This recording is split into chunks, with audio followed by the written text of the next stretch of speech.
You're listening to the We Are Libertarians Podcast Network. Find all of our shows at wearelibertarians.com. You're listening to the We Are Libertarians Network. Learn more at wearelibertarians.com.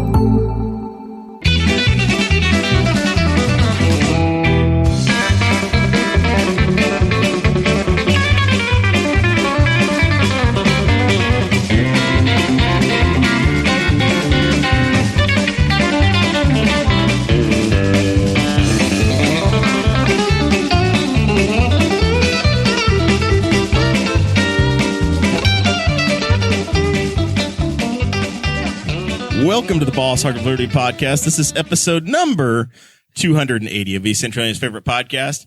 We're a little out of practice here, but I think we got it figured out. I'm Jeremiah Morrell. Today I am joined by, I'm going to let him figure all this out. Our executive video audio producer, engineer, Zach Burcham, and my forever co-host, Dakota Davis. What do you have planned for us today? Today features sitting city council president of the beautiful city of Newcastle, Indiana, Mr. Rex Peckinpaugh. Rex is here to talk about his brand new book that came out. I was scrolling through Facebook a few weeks ago and saw a Facebook post that you were doing a book signing at the Press, the new local coffee shop, and I thought, we need to have Rex on to talk about his book. That's our thing. We have authors on here. And then we also have Mr. Jared Burcham, who is a longtime patron of the show, and he is going to be talking about some good things he's been doing in the city of Indianapolis. And I think at the very end, we're going to have an announcement, and Zach is actually going to be giving me advice for once instead of the other way around, because he finally knows something that I don't know. So make sure you stick around for the very end. That felt a little patronizing, didn't it? I'm uncomfortable. First, he only shows up 0 for November, and then he insults you like that. Yeah, Here, I thought Rex and I were going to be the ones to fight. Yeah, this is his first whole show in the studio since October. I was in my 30s the last time you sat in this chair for a regular episode. That's true. This show is about our lives in rural Indiana. It very well may be our last one. We're here to push your boundaries and make you think as individuals. Sometimes we'll provoke you. Sometimes the hosts will provoke each other. Other times we'll make you laugh, but hopefully you will always learn something new. Listen, a 700% increase on downloads for the sheriff's episode with some conflict. So we got to start peppering it in.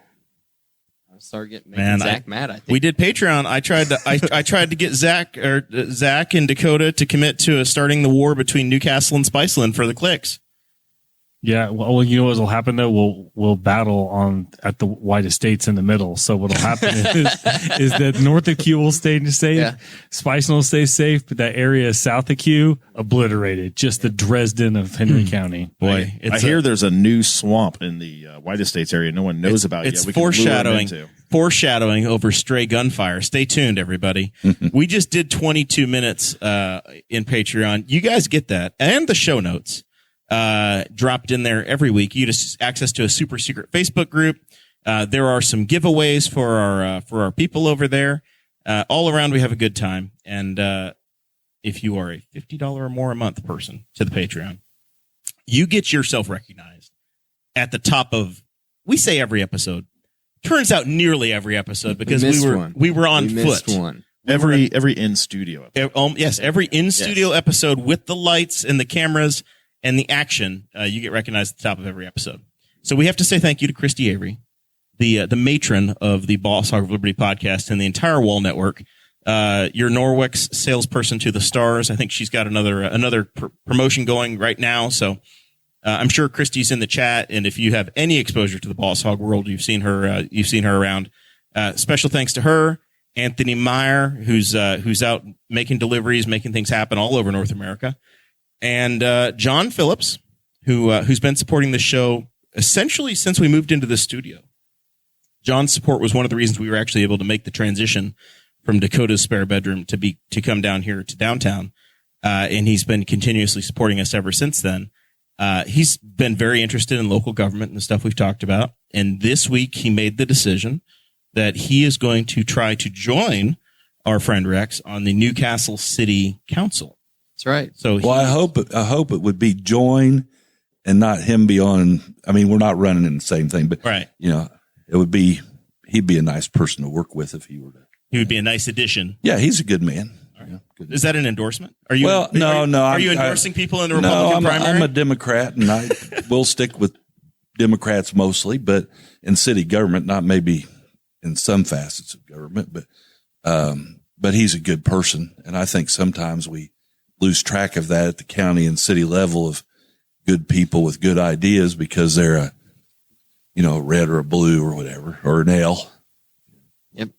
We need the entire alphabet in the conversation to do good things for the community. Everybody deserves a seat at the table.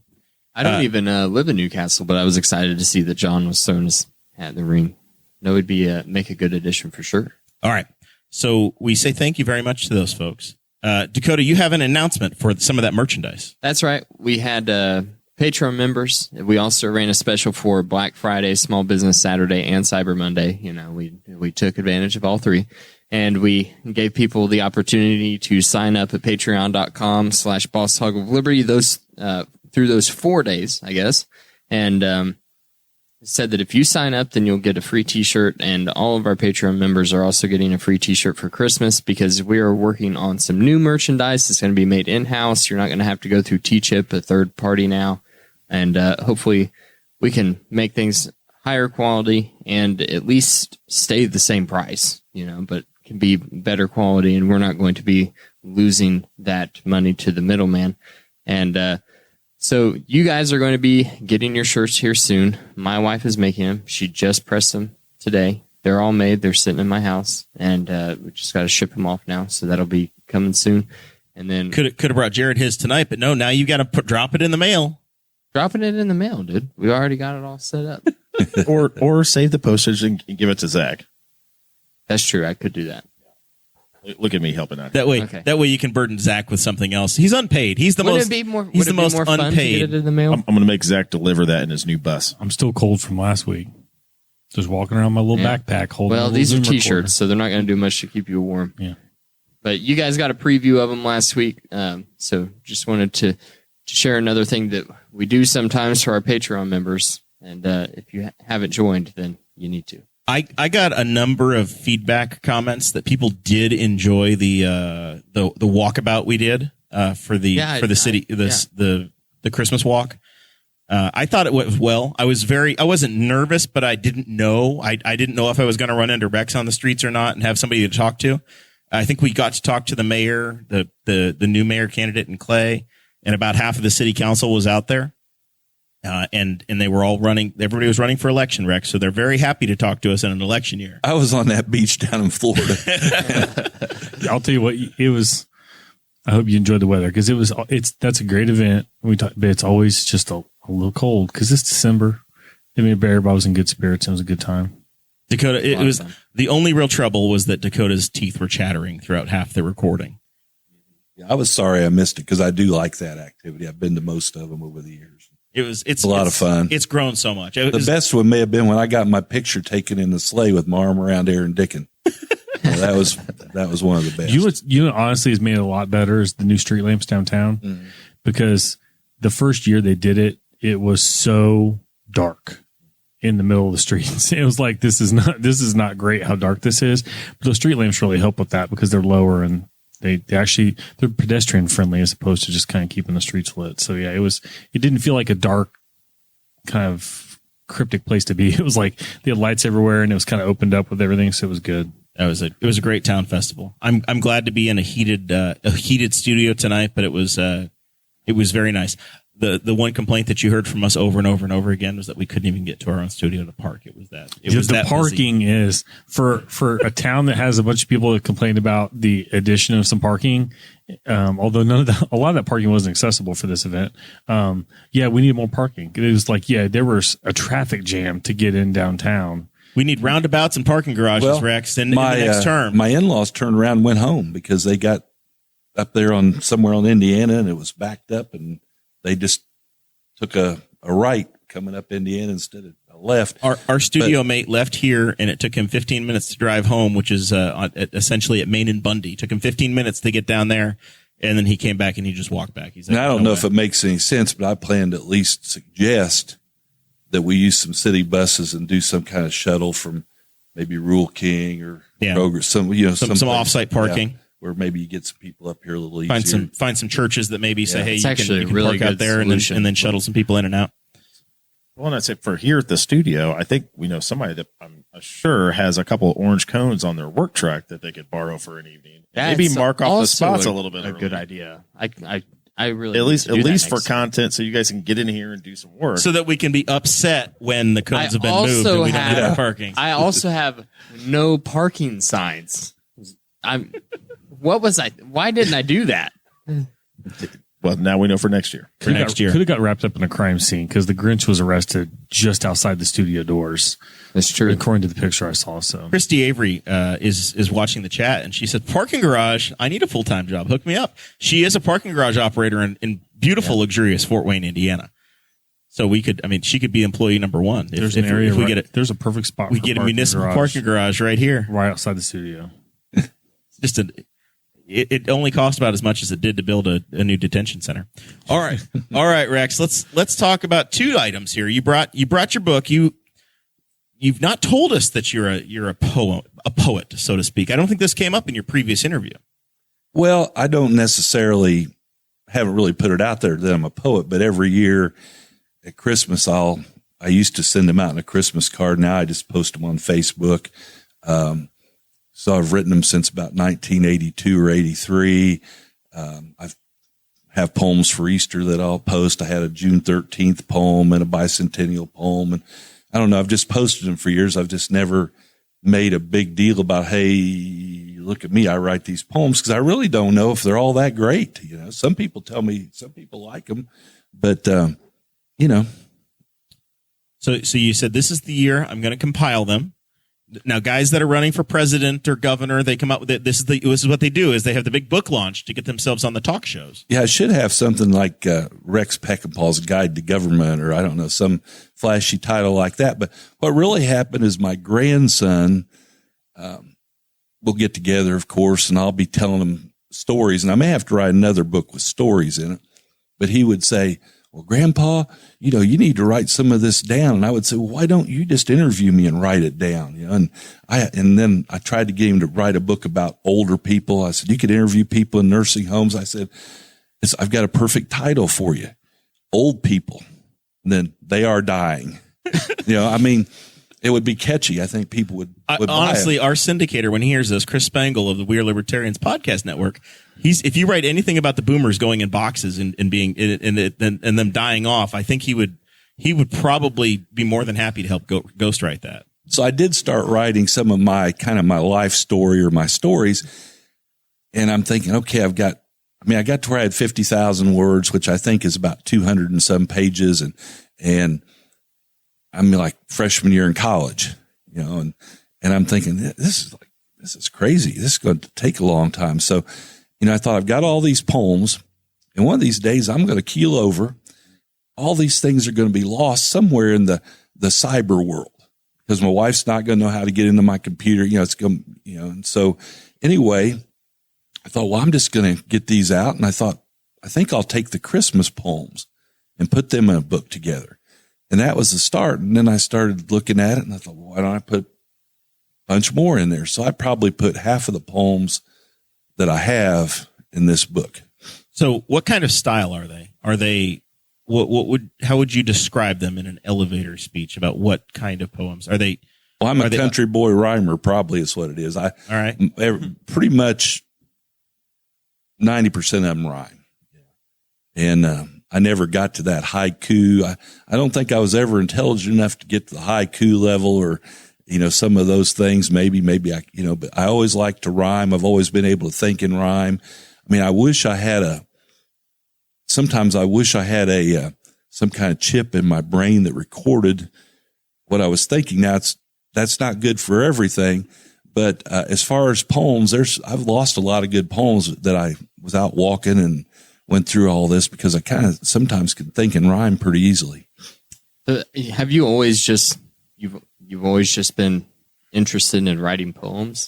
Well, when I was in 10th grade, I was sitting in study hall in probably room B. I think it was room B214. It was up there on the third floor, and my friend comes in, Tom McMullen, and he's all worked up. He said, I've got to have a poem ready for next period. I don't know anything about writing poetry. And so I'm giving him a hard time. You could write a poem. Anybody can write a poem. And he says, well, write one. Okay. So I wrote a poem for him. It's the first one in the book. And he took it and he got an A on it, so it must have been okay. And then after that, I just kind of, I don't know, it like clicked something in me, and I would write a poem from time to time. Now, would your day job, you were a teacher, right? Did you ever share your poetry with the students? Oh yeah, I every time I did. Now I can say all this now because they can't do anything to me. But every time I wrote a poem, most of my poems, especially the Christmas poems, ended up with Jesus and ended up with, the Lord and everything. And so I would, I never just said, hey, listen to this poem, because I didn't feel like I needed to shove it down anybody's throat. But I would say, hey, I wrote this Christmas poem. Here's a stack of them. If anybody wants one, take one. And anyway, kids would, a lot of them took them. And sometimes a kid would come back the next day and say, hey, my mom wants one of those to give to my, and so here, and so we did that. And then every once in a while I would do rhymes in class. I'd just make something up as I went. I like to sing songs to my class. And I was kind of a craziness guy. Did you ever have either of the Burcham twins in class? Did I have you guys in class? No. I was just thinking that. I don't think so. I had Mr. Hunt. That's why you guys turned out okay. I was on the other side. I don't know. But we were in the middle school back in the time. I'm guessing it's the same way in there, where you kind of had all the teachers because you could hear all the teachers because we had cardboard walls. Mm-hmm. So I don't know who sold them on the cloth. Yeah, cardboard were they walls, modern but fold walls? Modern fold, yeah. So they were the whole hometown. building. You had to, if they weren't going to go in that school, what school were they going to go in? My first year of teaching, I'm in my room, and teaching right behind me is a man named Calvin Buzz Duff. He was my football coach and assistant wrestling coach when I was in school. Legend. And I'm standing there, and I'm trying, and we were teaching the same thing. I mean, we taught off and overhead, and we had things we're supposed to do. And he's back there, and he just had this booming voice. And my voice, unless you get me ticked off, I'm not super loud. And so anyway, he's going, and the kids are trying to pay attention. And finally I said, hey, listen, just listen to him. He's talking about the same thing. And I said, sat down in my chair. And it worked pretty good. I think Zach and I would both confirm that is probably very true. Yeah. Although when by the time I came around, Buzz was a science teacher. Yeah, he had moved to science, and we had slowly we started out, we had about 5 or 6 health teachers, and we lost some people when Chrysler went out and everything. And we got down to where we had 3. We had Lynn Blevins and myself and Gary Hunt. And now Gary, a great guy, but Gary ran about 5 businesses out of his classroom. But we had a lot of fun, and I think the kids had fun, and I think they probably learned a little bit. So now, not only did you're a poet, you're the city councilman, you also have had some time as the wrestling coach. Tell us a little bit, for the folks that don't know your full bio. You pretty remarkable career at leading Newcastle wrestling. Well, I did spend some time as wrestling coach, 42 years. But, we were very successful. And when I say it, we won 1,000 matches before my career was over. But it's really – and I just actually signed a book for a young man named Matt Fitzgerald.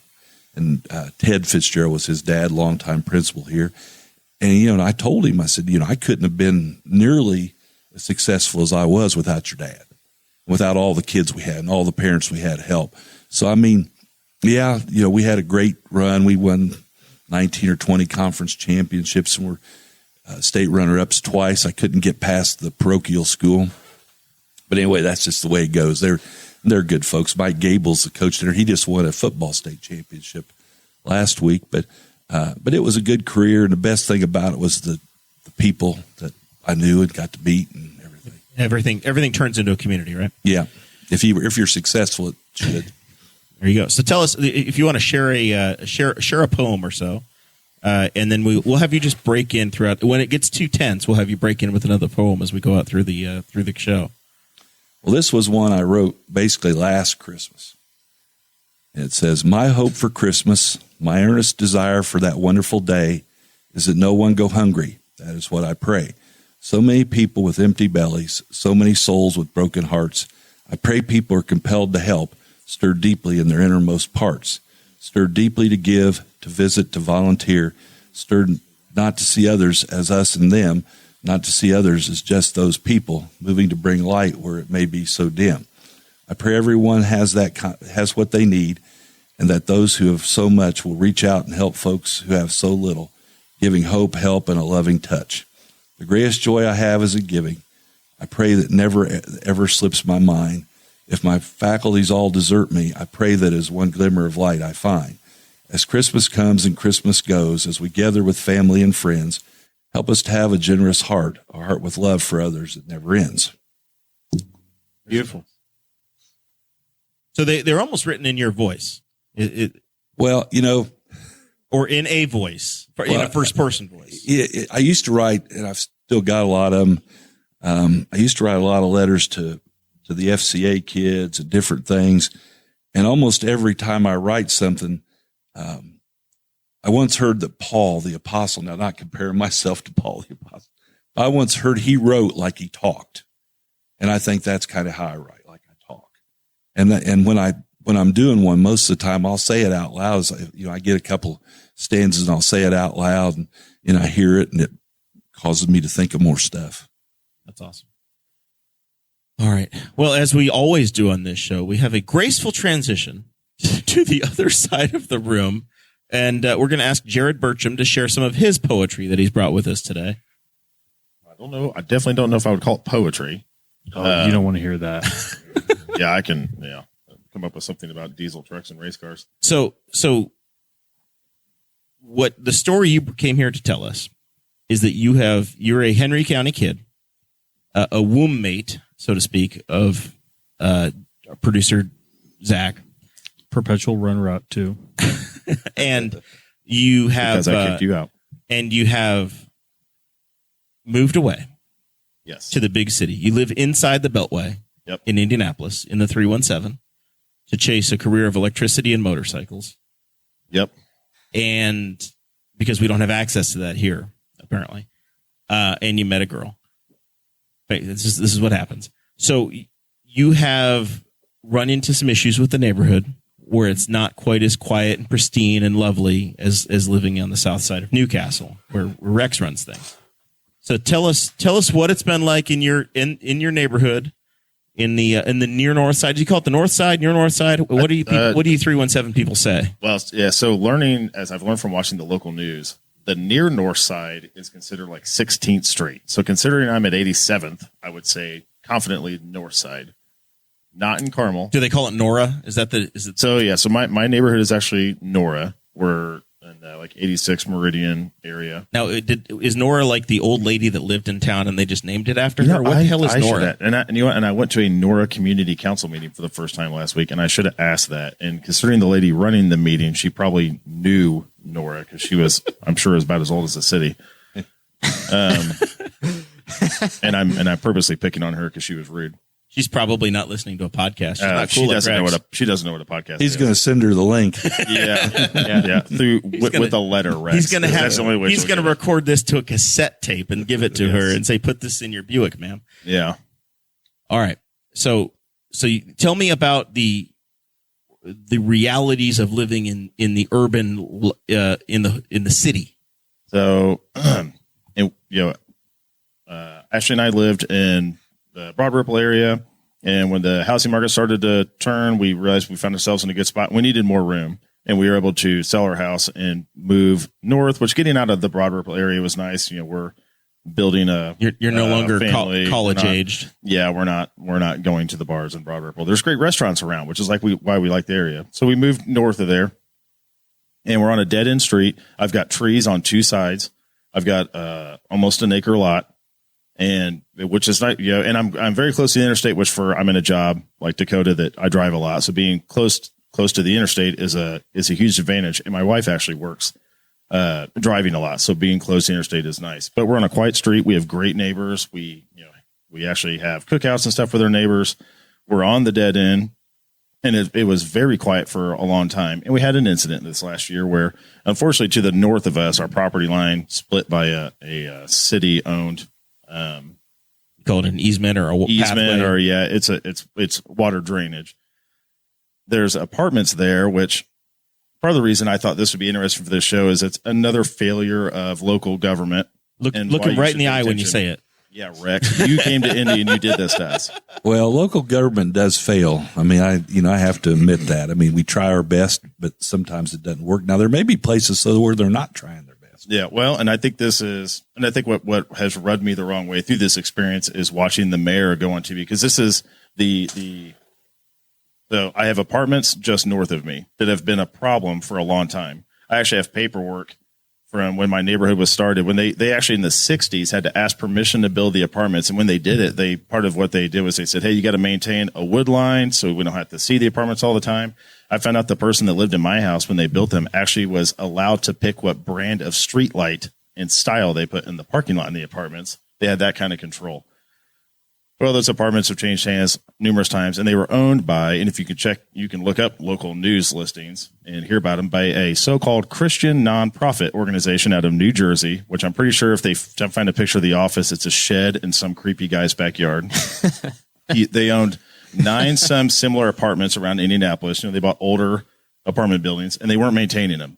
They made the news because they were over $1 million behind on the water bill, which then finally, the city started to pay attention. The city had once you've gotten in their pocket. That's Yes, like Jeremiah exactly. film. That's like Jeremiah film's Pull Up, man. In Newcastle yeah. sometimes. So when they go to investigate, when the city gets upset, then local news finally pays attention. They find that there are people living with holes in their roofs, standing water on their floors, no heat, no water. And this place has been collecting Section 8 housing money for these people for years. And then the mayor, when the company did such a bad job, they finally got caught. They were forced to sell the property, and they found out that they owned 9 other properties around Indianapolis. And the mayor has the nerve to get on TV and go, look at this. Look, I saved us. Well, guess what? You signed off for how long? And you ignored 900 complaints of the conditions these people were living in. And part of that, unfortunately, comes with a not great crowd. And I'm in an odd position where the one side of my property meets the apartments. The back side of my property is actually a lot more woodline than what you would think to be in the middle of Indianapolis. And it butts up to a storage facility and then a Target complex. Have you thought about putting a deer stand up? Oh, I mean, I have a trail cam now. I don't even hunt, and I have a trail cam now. And all this, so that's the next step. Although I could just sit on my roof, with a scope and figure things out. But unfortunately, and when we knew there were some headaches, where our street dead ends, the fence between the apartments and our street had been knocked down, and people would use it as a shortcut. They didn't have cars; they were trying to go get groceries or hopefully go to a job, or just some people not doing what they should be doing in the middle of the day. And it makes, obviously, my wife's home quite a bit. We have a 1.5-year-old. It makes her uncomfortable to see random people walking through our yard. Understandable. And I'm gone a lot for work. So when they were forced to sell, though, the new management put up a fence, and I found out very quickly through talking to them, they were very unaware of the issues they were actually going to be having at this place. What they signed up for when they bought the place. Yes, and they fixed the fence, which was great. So they cut that part out. But unbeknownst to me, the wood line is actually thick enough behind my house that there is a well-worn path visible from Google Maps. It's that well-worn that people use to cut through to the Target parking lot, which is fine. Except for then, of course, there's always that guy that ruins it. And one day in the middle of the day, somebody fired a gun. It went through the back of my house and nearly missed my wife and my 1-year-old. Nearly missed? So they were struck. Within feet. Or no, nearly hit. Sorry. Nearly hit. It went, she happened to be cleaning. And I was actually in the front yard mowing. I should have been in the backyard mowing. So, very easily could have taken me out too. And I'm sure it's just some kid who's got parents that aren't very nice and who's doing the wrong thing. And at 3 p.m. And what's interesting. So it's not like you just randomly came home and found this. It was you all were aware. Yeah. Ashley heard a loud noise and then realized dust was in her face, and then saw the hole in the wall and realized what had happened, and came running out the front door screaming to me, and of course I don't know what's going on. I'm just trying to clean the yard up on a Friday. So due to that, well, and from where the person shot, of course, we call 911. A lot of police come out. They're very aware of the issue at the apartments. The local, and we have one nice thing about how IMPD does do it. We have local officers, local to our neighborhood, who are extremely aware. We weren't that aware of the issues going on there until this incident. And of course, then now my eyes are open. Now I'm extremely aware of it. From where the person shot, they didn't even know there was a house there. They shot from a lowered position, lots of trees, and I have a privacy fence. You can see where it came through the privacy fence about a foot off the ground. So it's not that someone was maliciously, trying to shoot at us, but dumb people are dumb people. And the fact is, that's not okay. I'm not, So I actually was able, the first person to call me back was my mayor's advocate, Jeff Vaughn, and I will gladly give his name out because I'm not real impressed with him since this fact. He was actually the first to respond, and he just immediately blamed it on the apartments, which for 15 years was probably a valid argument. I asked him about property lines and who owned what, because every time I've ever had to call the police about maybe somebody back there, I didn't know I owned it. I found out this week, actually, that I own a lot more of that than I thought. So there'll be landmines and razor wire, and all sorts of fun stuff now. But he just basically pointed the finger at the apartment management and said, you'll never get a hold of them, though. Don't even bother trying. Just deal with it. And I was able to get a hold of apartment management. I actually have the gentleman's phone number. We've talked on weekends. We actually just check in with each other. He's been extremely helpful.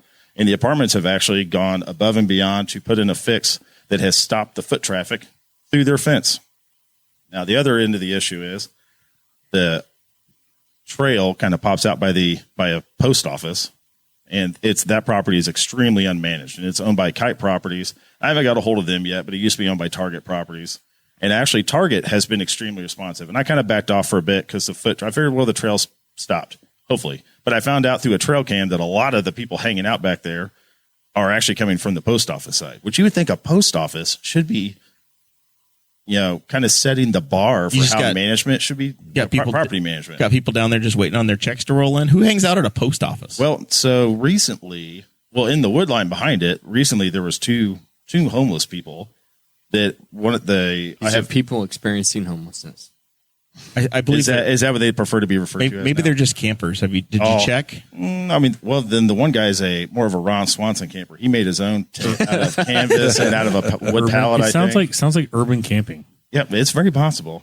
And actually, my name was actually given. So over the last few months, I've done a lot of work to try to work with the apartment self-fix this. And so have my neighbors. My neighbor and I actually went and we patched a hole in the fence ourselves one day. How long ago was the gunshot incident that triggered all of this?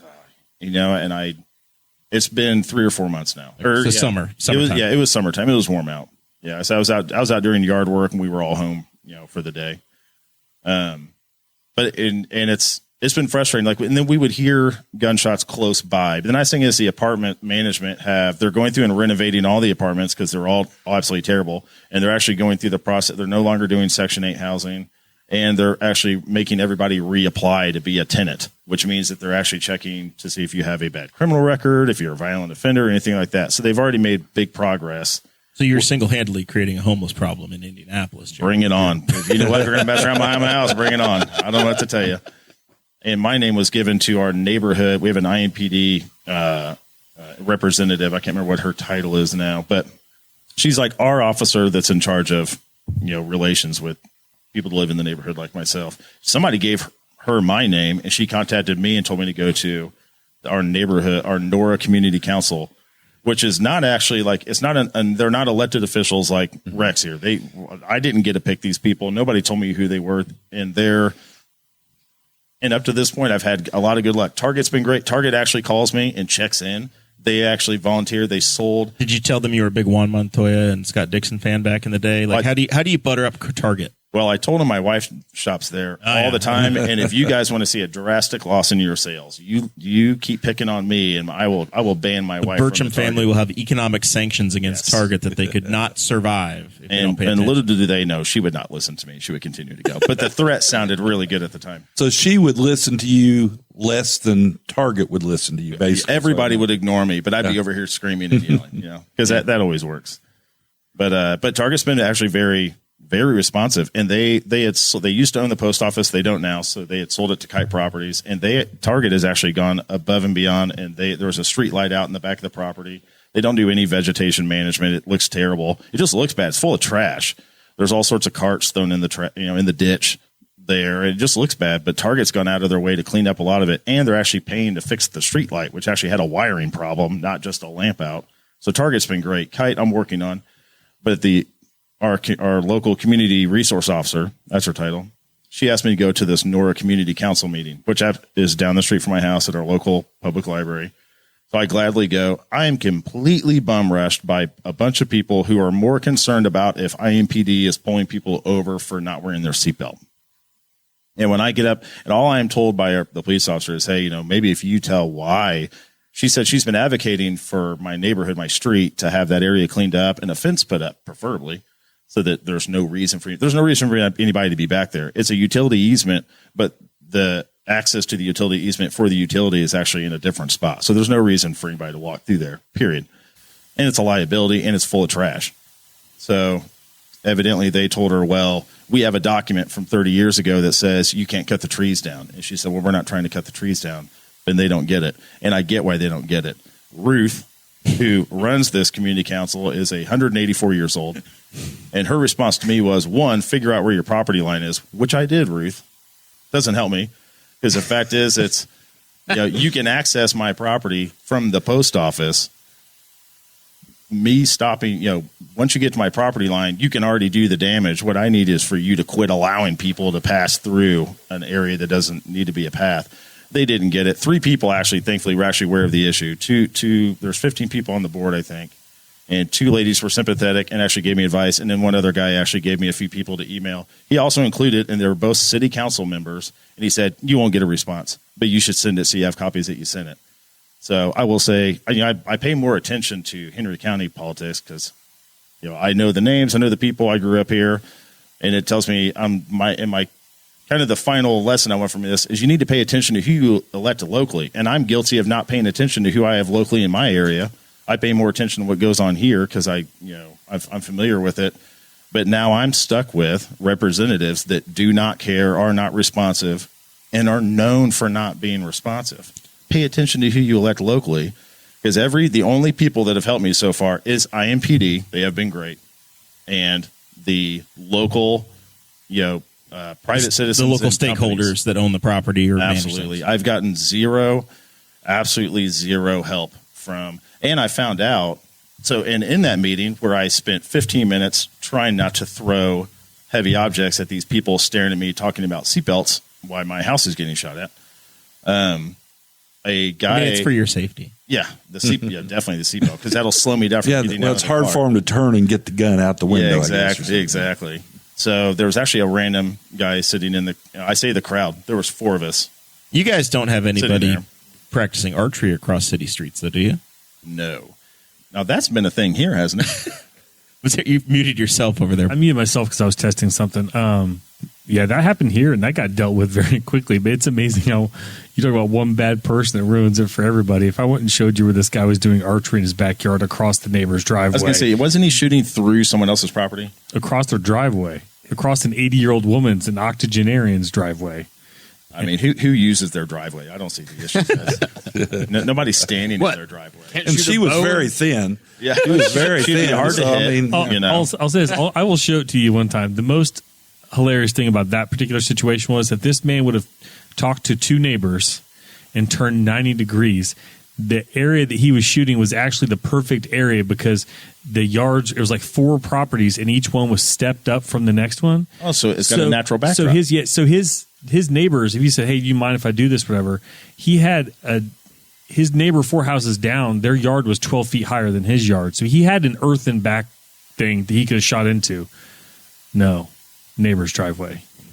Well, I like to watch the cars go by too when I shoot. That got dealt with so fast. That was local government being very responsive. Well, exactly. Well, and that's it. People in an area like this tend to pay more attention because you might actually know the names. And this is part of the issue. We've been in our neighborhood for 3 years. We know our neighbors, and this is part of what has bothered me is we love our house, we love our street, we love our neighbors. The schools are supposed to be really good nearby, and I'm not getting ran out by some hoodlums. But as my wife is nervous at times and has every single right to be.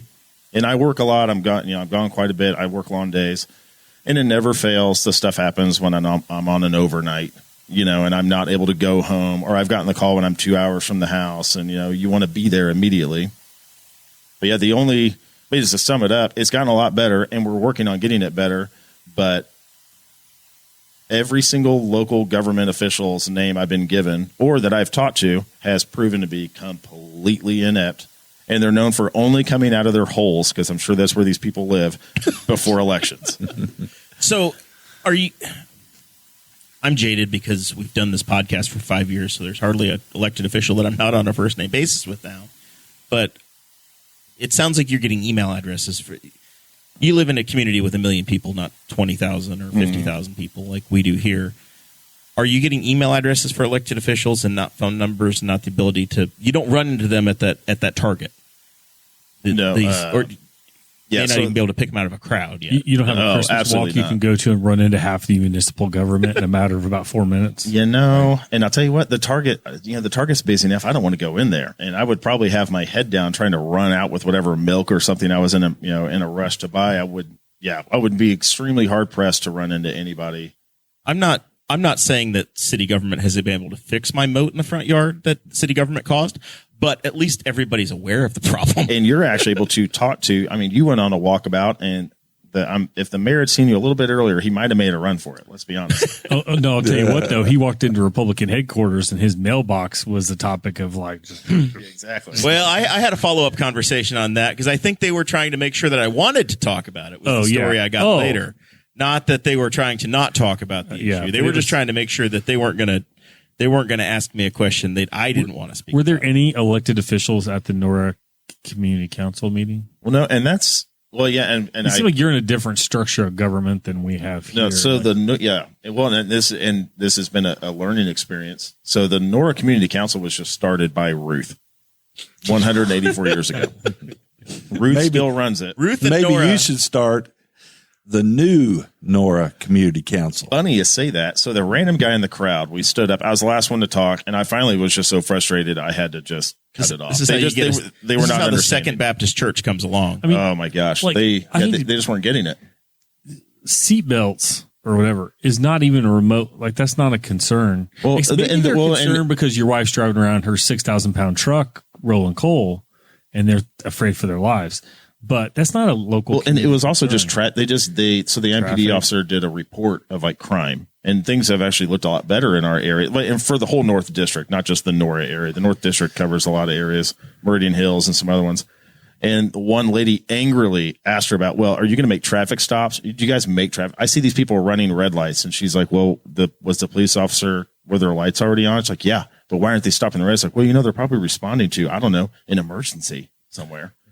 And I don't know, that's not a part, but that was the kind of thing they were concerned about, because most of them look retired. The ones that were complaining look retired. They don't have anything else to do but complain.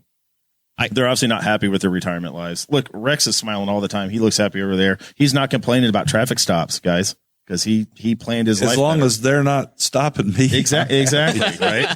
You're not yelling at Newcastle PD to stop more people. I think really probably if we really checked with our chief and with our police department, they probably have gotten word that in December with Christmas coming up, they might want to be a little more lenient, than they might otherwise be. I think that's the way with a lot of us. But spread a little more cheer, less fines. Mm-hmm. I think the only responsible thing for you to do, Jared, is to finish cleaning up your neighborhood and move back home where you can have some influence in your local government instead of just pure disappointment. Ashley keeps showing me houses out in the county somewhere with she tries to lure me in with a big garage and a barn big enough to hold a camper, maybe. You need a barn dominium. If the local realtors are listening, or developers, Jared and I would both easily be. What if somebody built some barn dominiums that had camper storage and room for a boat or two and about 2 or 3 vehicles, and still had a decent price point and somewhere to live, I could be tempted. I really could. What is the allure for you with a family now to live in Indianapolis? Well, access to babysitters. Well, yeah, and that is one thing. Ashley's parents help us out a lot. Ashley's really able to. We jokingly call their house the daycare, because Ashley, we have a niece who is a year older than Lincoln, and they both go to her parents' house. Well, Lincoln goes like 3 days a week, 4 days a week, depending on the schedule. And her dad's even nice enough. He drives 20 some minutes or 30 minutes to come pick Lincoln up in the morning so Ashley can get her day started. She already drives a lot, and with her job, she kind of controls where she goes a little bit, and she just ends her day by their house. And then he gets to spend the day with his grandparents and his cousin. So, and unfortunately, we're in the middle. They live on the west side of Indy, and my family's on the east side of Indy. So you're going to have to do what I did and move your in-laws here. It's not impossible. If you saw their house and just knew how settled they were, that is a hard sell. That is a hard sell. You should show them. There's at least one new house on the market on Main Street. Don't show them that house. That's not a good representation of the housing market here. But show them. You know the house I'm talking about. Show them what the housing market in Newcastle looks like. They could probably sell their house on the west side. They could have gotten the Shapiro place a couple of years ago before it got flipped over for $200,000 extra dollars. Well, and issue live like Pablo Escobar. Then we'd have to talk Ashley's two sisters into moving this direction, because Ashley and I are the farthest from her parents. Just go out there and build a compound. So here is the way we are supposed to do transitions on this show.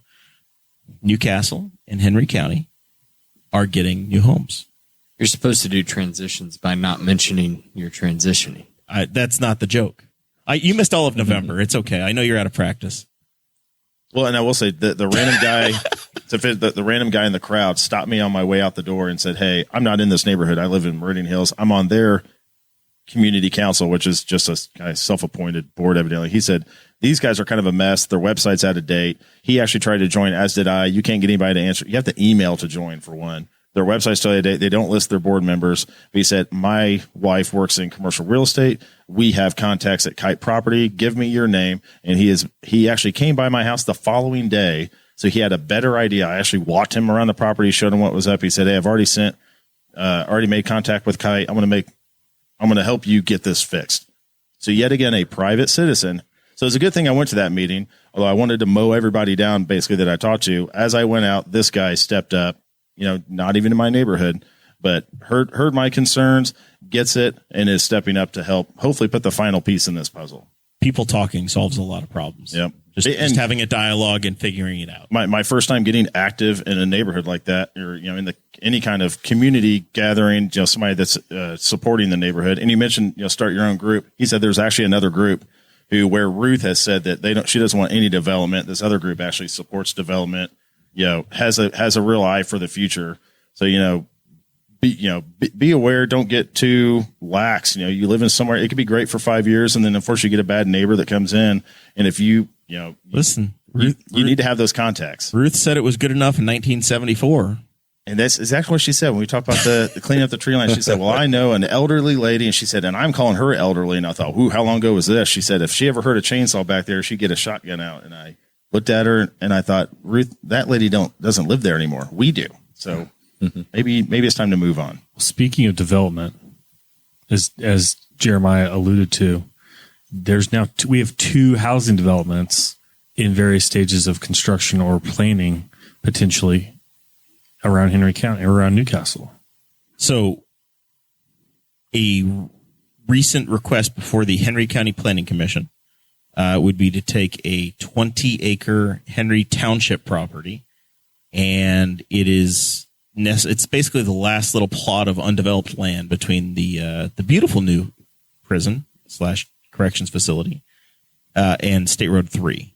And there has been all summer long, we've had a 10-inch sewer main, an 8-inch sewer main has been put in, extending to that part of the community, and there's already city water up there.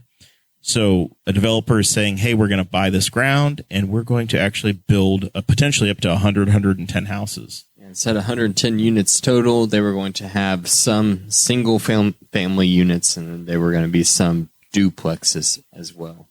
So, which we've talked about this for probably 5 years on this show, that we really haven't had the building permits and the investment of actually creating a new tax base or growing a tax base. We've seen home values go up significantly, but we haven't seen mass investment in true home construction until now. And I think this is a great sign for the community, Rex. Well, Yeah, it's tremendous, and that's, great. We've got the infrastructure already out there. It's going to be able to be used. Tomorrow we're going on a little field trip to Brookville and I believe Shelbyville. We're going to see a cobblestone hotel, and then we're also going to see a program in Shelbyville where they're doing infill, like some places where they've had demos and things like that. And so there's a lot of interesting things we're looking at to hopefully get more housing and more good housing. I mean, we've got housing, but it's just not very good, some of it. Yeah, I mean, we are a community that 120 years ago looked very different than it does now, and there's a housing stock and an inventory that's been around for that long, and some of it's been updated, and some of it looks like it's right off HGTV, and some of it looks like it's 1947. I was at a workshop 2 weeks ago where they talked about a community that went in and basically looked at a block, and the block was, like a block of some of our houses. Most of them, or a lot of them, needed to be just taken down, and they would take them down and then make the lots bigger and have like 4 houses there.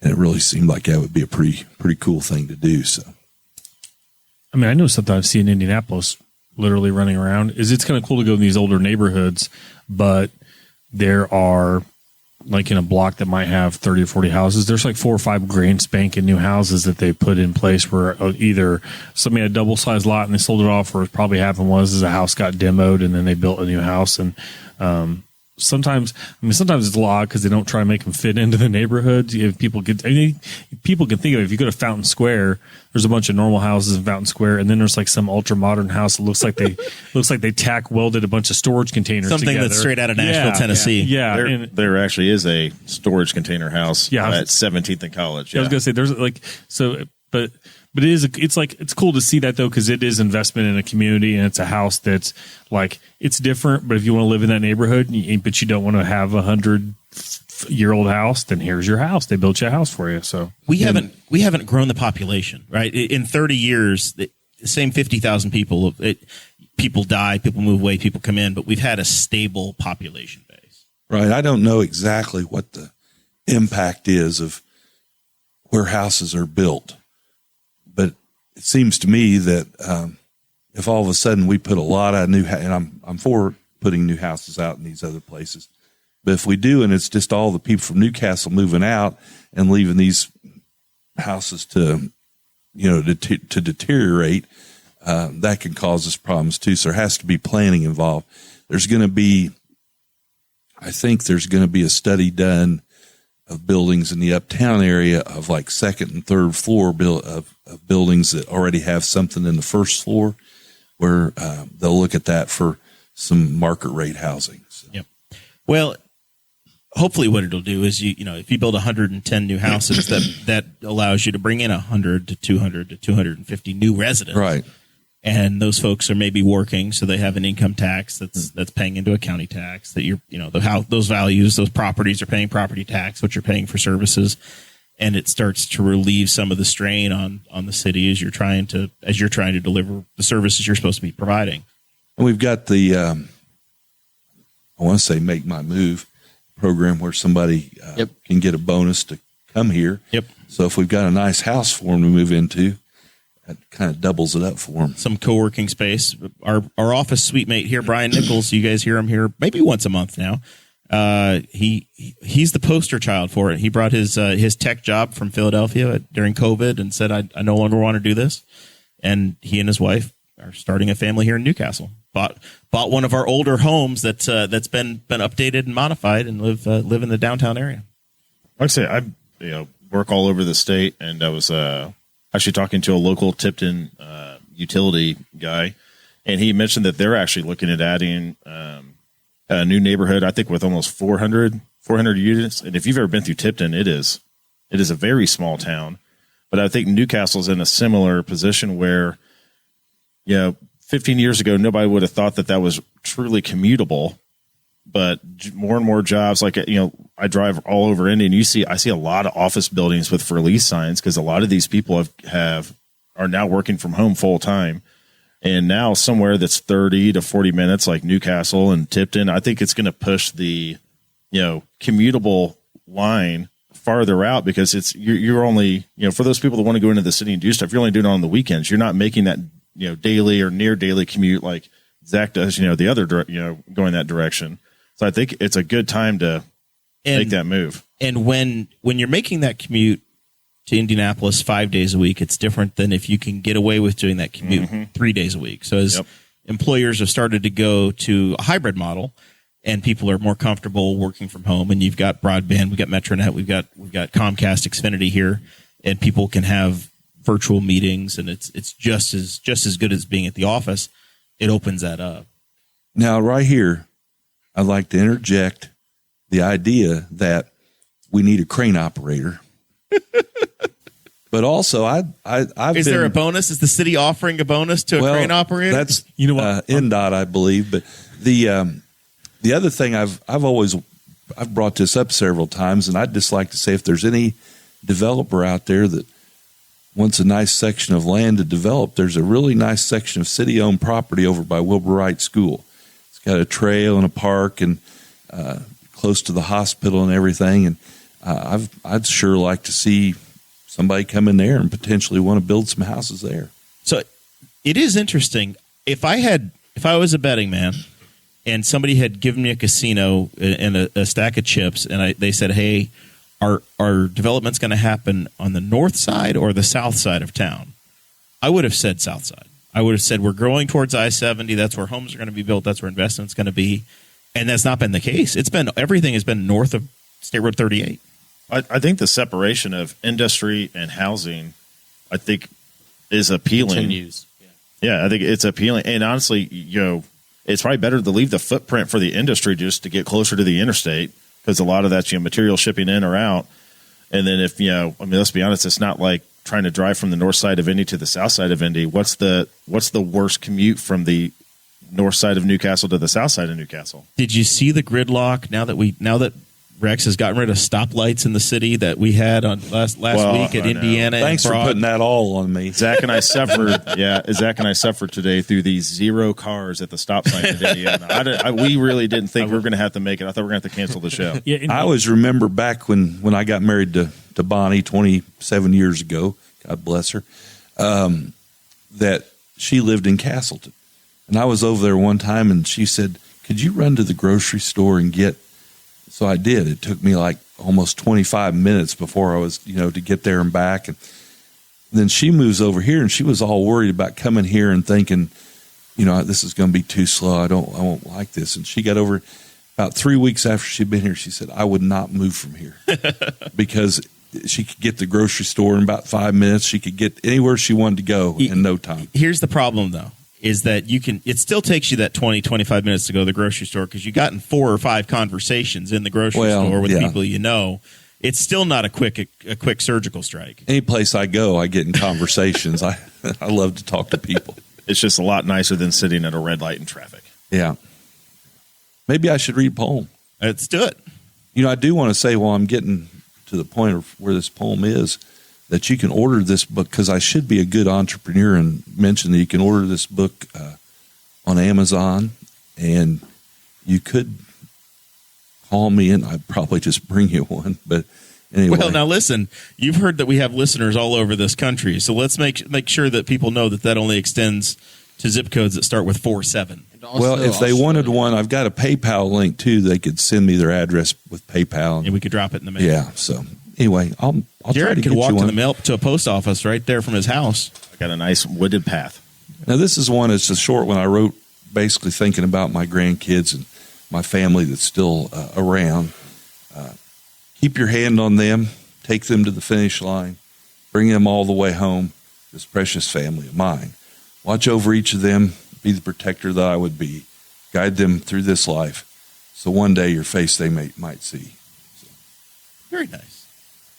And I've got to bring them. It's like devotionals with Rex. Well, that's what, a person could take this and they could read through it straight through, or they could just open it up one day and read a couple and put it down and read some more some other time. That's why this is kind of like my diary in some ways. That's why it says poems, thoughts, and prayers. Yeah, and they're all in there. Like Now, there's two different directions you go. Well, three different directions you go with a book. It could be the sit down reading book, it could be the coffee table book, or it could be the bathroom book.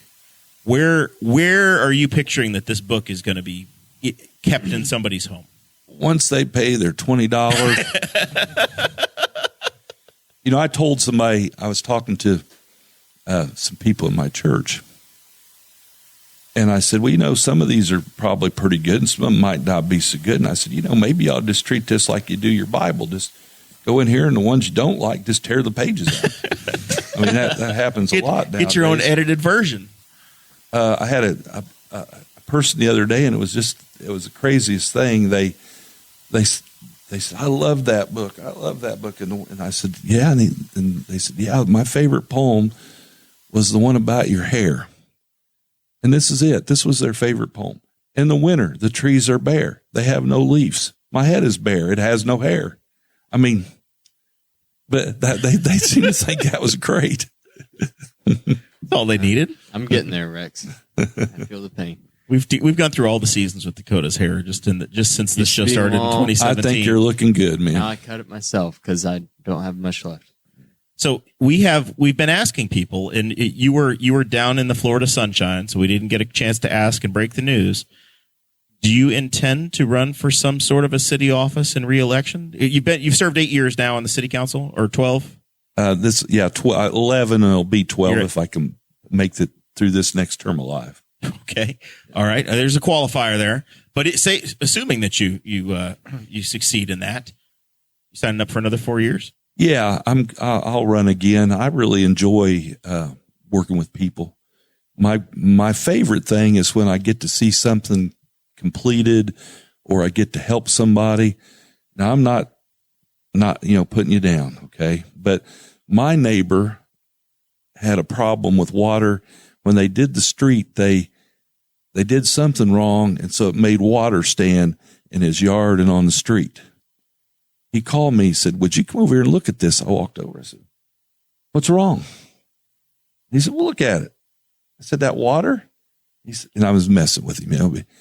He said, yeah. And I said, okay. So I called Dave Barker, and Dave came out the next day and looked at it, and 2 days later it was fixed. So maybe you just didn't call the right council person. I've talked to, that's right. I'll call you tomorrow. We can come on out. I've talked to Dave Barker's been out. I'll ask Dave. I will call Dave tomorrow and at least ask him about it.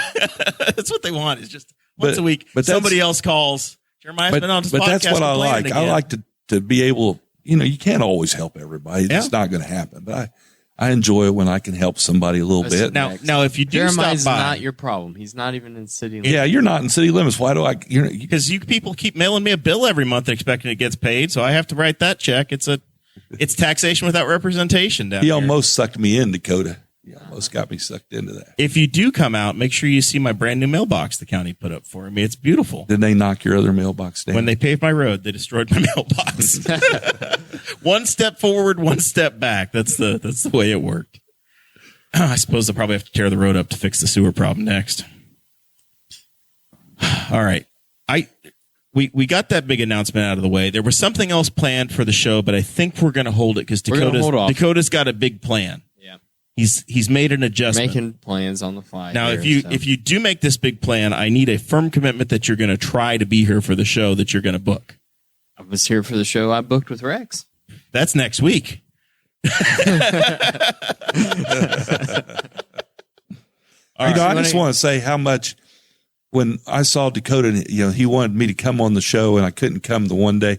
And I'm thinking, oh, darn, because I really was looking forward to coming on here because you guys will only have me on here about once every 4 years. I guess I'm not very interesting, but I could talk to you in an hour about kids and wrestling. But anyway, I look at it as an honor to be on here with you guys. And of course, I like all of you and everything. I'm you shocked come and back amazed. Next week, Rex? I'll come back anytime you want. He can't. There's my a wife's birthday celebration. You have to bring her too. Hey, honey, here's the thing we're going to do for your birthday. We're going to have on a podcast. We performed a wedding in here once. Wow. There you go. His wedding. Jared Burcham got married right here live on the studio during COVID. That is so cool. And actually, that anniversary is coming up. That's true. I am their spiritual advisor. I don't know how that helps, but I was there. I was the officiant. Maybe Ash and I could do our anniversary dinner here and just have the camera rolling, and it'll just be live feed of us eating and talking quietly. You can we'll get Jeremiah could serve us food, maybe. We'll go to Primo or across the way to Kai's Creations. You pick. We'll bring something local in. Could be grilled. You pick what it is, and I will serve the meal. I'll bring you my finest Little Caesars. You'll have to be mic'd up for it, though. Well, and we'll have to hide the pizza from Owen. If Owen hears about Little Caesars, I'll provide a book free of charge for you to give to her for the anniversary present. Beautiful, autographed and everything. Hey, I do need to say that on this book, the book cost me $10, and $5 goes to the Bonnie Peckinpaugh Scholarship, which goes to Newcastle girls, and the other $5 is going to be split between Christian Love Help Center, God's Grain Bin, and the guest house. All right. So I don't make anything. I've actually lost money on the book because every once in a while I see somebody act like they don't have money, and I said, if you want one, here it is. Well, and I was actually curious. So is that, you said with Amazon, is that a self-publishing option that Amazon does now? I did Amazon self-publishing. That's I can imagine what anybody did 10 years ago on trying to get something like that in print and able to actually, distribute. Yeah, I don't know if it would have worked, but Mark Herb Kurzman, I don't know if you know Mark, but absolutely. He's written books and things. We've thought about. And he kind of gave me, I called him, he gave me some insight on Amazon and everything, and I really appreciated that on his part. For as much crap as Amazon gets from a lot of people, they have created an entire niche of this show where we've been able to develop an author series where Daryl Radford's been a part of it. Brittany Dickens been here, and I know she's got another book coming out, so we'll have to have her come through again. And Rex, with your book, it's been our honor to have you be a part of it. Well, I really appreciate getting to come on. Is there anything else you want to promote? We're transitioning into final thoughts. So if there's giving you upcoming book signings, any book signings, any wrestling matches we need to pay attention to? You could actually also buy this book. There are copies at the Chamber office, at Primo, and at Stax. I'm going to next week, I believe on Friday. He's going to be on another podcast. I can just tell. Yeah, a real podcast. Oh, no. I was like, is there another podcast? I think I heard it was the Brian Nichols show. He's in an appearance. It wouldn't surprise me at all. Man, you get some Brian Nichols sales pitches, man. That guy is a sales. Rose City Games next Wednesday, the 14th. I'm going to be at Rose City Games starting about 5:00, and I'll have books there to sign. Now, are they going to get you to play any board games? I would play a board game, but I probably am so old I don't know the ones they play because I like Risk. Oh, yeah. And I like a game called Acquire and another game called Rail Baron. They have quite the game library. Yeah, I know they do. I think I actually talked to Travis once, and they may have had Rail Baron. There you go. If they had it, they better protect it because it's pretty expensive. You have to organize a night, and we'll come down and play with you. Yeah, so for all the local people, that's on the south side of beautiful downtown Newcastle, right next to the Castle Theater, which is cool to go check out. They are fixing the marquee at the castle. They're replacing neon, and it's looking pretty good. And it's looking honestly better than it's looked my entire lifetime. Is there a big announcement for what that facility is going to be, or it's just everybody gets to watch the transition happen? I've heard what it's going to be. I haven't heard of an official announcement. All I know is Danny told me that he would put my name up on the marquee when I ran for council. Ooh. I don't know if it'll happen. But we've had an announcement today. He has told me things before that didn't necessarily How fun would that be if they turned that marquee into kind of like what the One America folks downtown? We just put like goofy stuff. Just poems by Rex? Just free use. Just whatever they want to put up there for the day, they just put it up there. It'd be fun. And we will remind folks that so we talked at the very top of the show, John Phillips is running in a district. You are elected as an at-large council person. Exactly. So you represent the entire city of Newcastle, and there are multiple people on the ballot at the same time for your race. Yes, you'll vote for two people. In the primary, you'll have, we don't know how many, but you'll have so many Democrats. You'll vote for two Democrats or two Republicans, and then in the fall, you vote for two people. You get two. I think I do need to clarify because the first time I ever ran, I was still teaching, and I remember they put an article in the Courier that I was going to run, and this student comes back to my desk, and I'm sitting there, and he said, Mr. Peckinpaugh. I said, yeah. And he said, I hear you're running for office. And I said, yeah. He said, city council at large? And I said, yeah, city council at large. And I swear, he was so sincere. he said, well, how big do you have to be to run for that? And he, like I say, he was sincere. I didn't want to kind of just be a downer. And I said, oh, really big, really big. You know, that's some like toddler honesty. Like, but you were a high school teacher. So yeah, I think that Mr. Phillips is running in Ward 2. Ward 2. Yes. They're not districts. They are wards. This is the city talk. We have to speak your language. We just voted the other night to reinstitute our wards as they were previously. No changes. No changes. Actually, the populations in those wards are better now in terms of the distribution you have to have than they were when it was done 4 years ago. So there we go. Yeah. Once all this north side development happens, it's gonna shift things around. You might have to add an extra ward. Well, it depends on where you got to get some north side development inside the city to get. They won't build it. Is the stuff that's around the YMCA area, is that outside city limits? No, that's here. That's inside. Yeah, we may have to. You got to just start annexing stuff in. Well, annexation don't talk about that. Big old. Well, no, what's the problem with that? Tell me why. What's the hesitancy? Number one, you invariably, I think, when you annex, you have to provide services. Well, yeah, but you got to get the people on board, because all of a sudden you annex someplace and one person or two or three. Now they can't have chickens anymore. They file a lawsuit, and it's harder to annex than it was, say, 15 or 20 years ago. I knew that was an issue when, with Jeremiah's sewer issues, was like the city kind of came in and was really helping the county out with the things they did there, because it's not in the city limits. But I knew at the time the mayor was very insisting. He's like, we are not going to annex this neighborhood. Like he was like, before anybody asks, we are not annexing this neighborhood. Well, you've got to increase your police presence. You've got to have, there are certain rules on sidewalks and different things. You'll have to provide a lot more that we really maybe don't have the money for. Right. And that's where that conversation is okay, well, if you're building new facilities, new houses are going in an area that you could maybe contiguously draw in, would that make sense to pick that up, and then everything that's built in there has to conform to your city setup? Well, yeah, and most people, of course, here your city taxes are more than your county taxes, so most of your people don't want to pay a higher tax rate. If I look at the houses on the other side of Main Street that I can see from my front door, their tax rates are double what mine are. You would be amazed, though, if you went down and you looked at those houses over there on that other side of the street. There are a couple of places, and I can't cite the addresses, where here's Newcastle, then there's this cutout of this house. It comes back here. Here's Newcastle. Yep. It's like a jigsaw puzzle, kind of.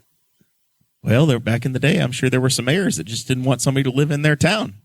Well, and it may have been when they were annexing that area, there was somebody that was going to give them a hard time. They said, we'll just skip right over you.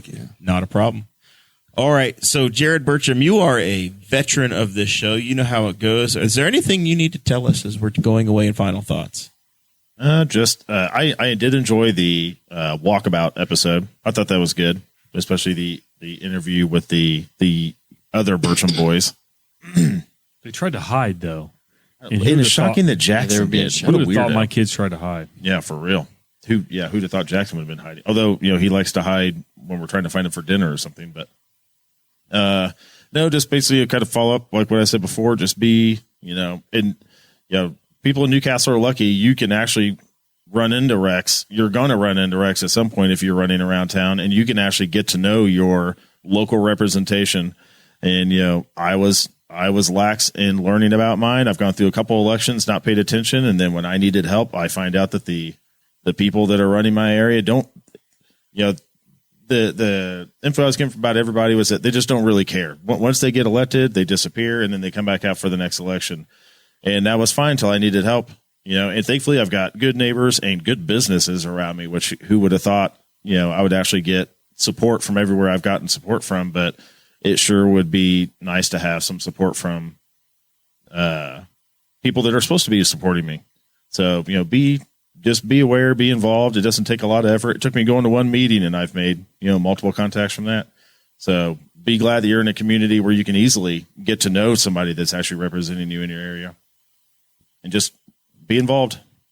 Wonderful advice. D Squared, you got anything for us? I just wanted to thank the patrons again for sticking around with us. We did add one patron thanks to our promotion, and appreciate that. Appreciate everyone sticking with us. I know it's been a tough year, and especially the holiday season, things get a little iffy. One thing that I thought was cool on Spotify, the Spotify Wrapped for creators that we didn't get to mention during our Patreon episode, is we were the #1 podcast for 8 people, which is seemed weird to me. I'm like, I know it's like, oh, it's less than 10, but it's like there were 8 people that out of every single podcast in the world. Every episode Joe Rogan has, and Dinner with Racers has, and Marshall Pruitt has, or Joey Molinaro has. We were this show. #1. I would like to see who these people are. I mean, and there were send them away for examination. I think Mom, that there were, Dad. I think that there were what, 52 or 62 that we were in their top 10.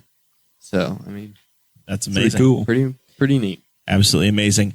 I will say that I have used my swimming pool for economic development in this community since I bought my house in 2013, and I've never had my hand out before, but I have an invoice that I want to submit, and I don't know if I can send it to the Economic Development Corporation or to the county commissioners, or maybe the city wants to pay for it.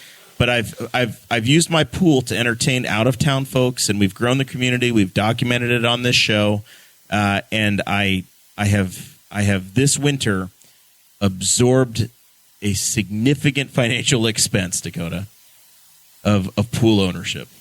My swimming pool cover, it has gone threadbare. It's no more. It has had one too many Labrador paws go through it.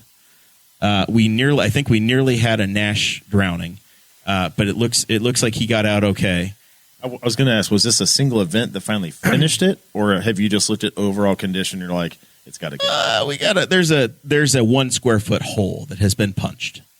So we looked at some pricing last winter because I thought it was probably time, and I said no. After when the quotes came back, I said we're going to wait a little longer. So we wrote the check today.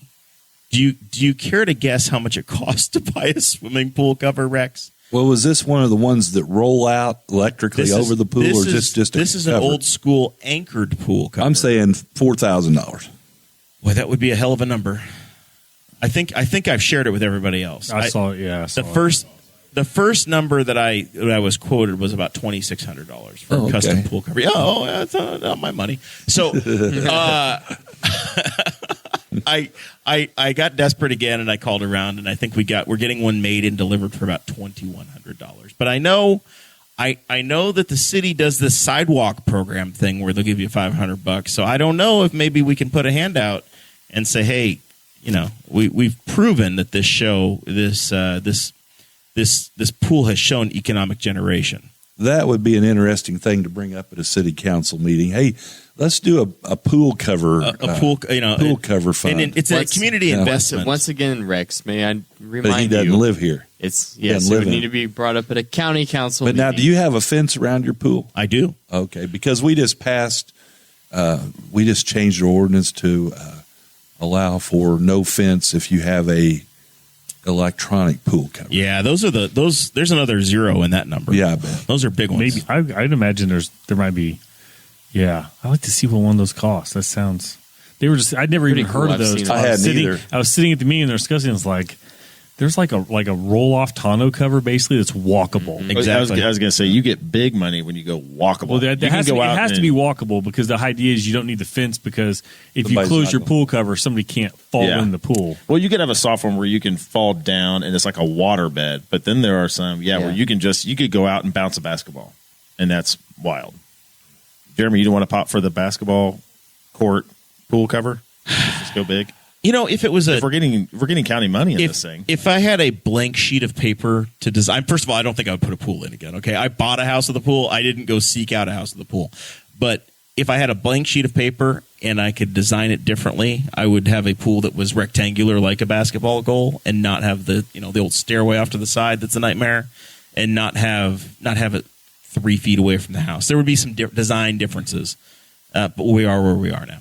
I'll run that by council, and I'll get back to you someday. Let me know. I mean, if we're talking about someday, my force ranking, I'll go over to Nora and talk to Ruth over there. Ruth will be all about it. Now, listen, fresh water, getting rid of that fresh water when it's not so fresh anymore. Those are like the top 2 priorities. And then somewhere down 3 or 4, if we can find the leftover money to cover my pool cover, that'd be great. But otherwise, we'll suck it up and pay for it, I suppose. Real quick as we're wrapping up here, got a special shirt on today. Devin Guffey, who was a guest on this show in the summer, he had a significant automobile accident. I think he'd been in the hospital since October, multiple surgeries. He came back home to Newcastle this week. So Devin, friend of the show, we're thinking about you. We're glad you're back home, and when you're fully ready to do it, we'll have you back on the show. And we're gonna celebrate some stuff. So, thinking about you, wearing the shirt. I know I've seen a lot of Facebook posts and people that have gotten them.